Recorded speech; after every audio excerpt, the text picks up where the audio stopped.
It is a majestic Toronto landmark whose star has faded, but the city has a plan to make Casa Loma the go-to place for dining and special events. Here's Tom Hayes with a special look at what's in store. Tom?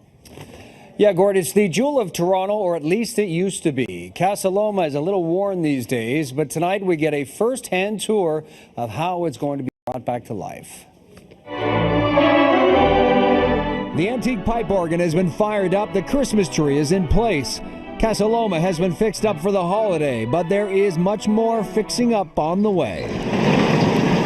Wow. And look at this room. It's one of the most spectacular rooms in the city of Toronto. Unfortunately, spectacular and Casa Loma don't often appear in the same sentence these days. They did back in 1911 when the castle started to take shape. Casa Loma was intended to be Toronto's grandest location. It would be the place where royalty would be entertained. But that vision soon started to crumble, and decades later, so did the castle.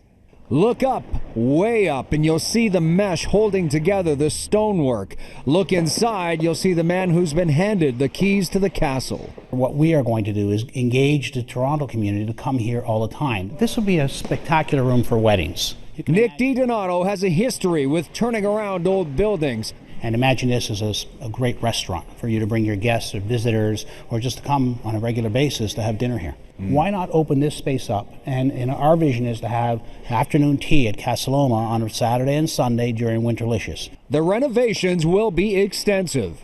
And you can see some of the wear marks on the floor and the side rails here, so that'll all be restored. There's woodwork to fix, graffiti to remove.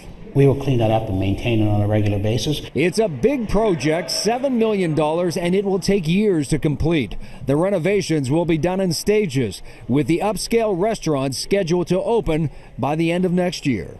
Secret tunnels, hidden rooms, all the vision of Sir Henry Pellet. His vision is about to be resurrected. It was Sir Henry Pellet's home, but he only lived there for 10 years. He was a man of vision, knighted for his war effort. Casa Loma was to be his masterpiece. In 1911, it would cost $3.5 million to build, but money was no issue. Pellet built the hydro dam at Niagara Falls, a dam that created electricity and pretty much printed money.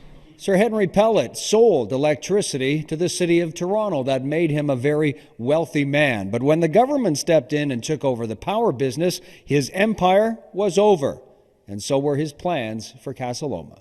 The city of Toronto seized the castle after Pellet stopped paying the property tax. Today, it's a bit of a worn-out tourist stop.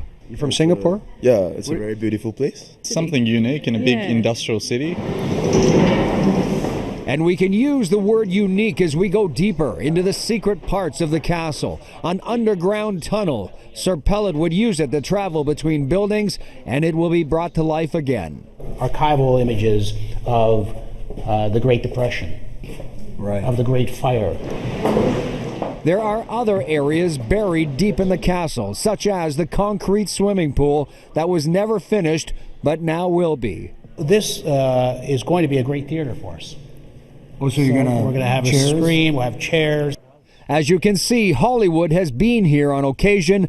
Nick DiDonato wants the A-listers here more often. There wasn't an event here at Casa Loma during Film Festival. Imagine bringing everybody from around the world, from Hollywood.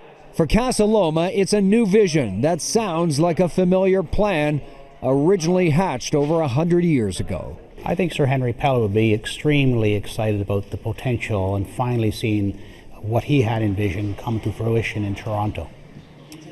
Now, the Liberty Entertainment Group promises not to close Casa Loma during the renovation, so it will be a slower process over many years as contractors move from room to room. I'm Tom Hayes.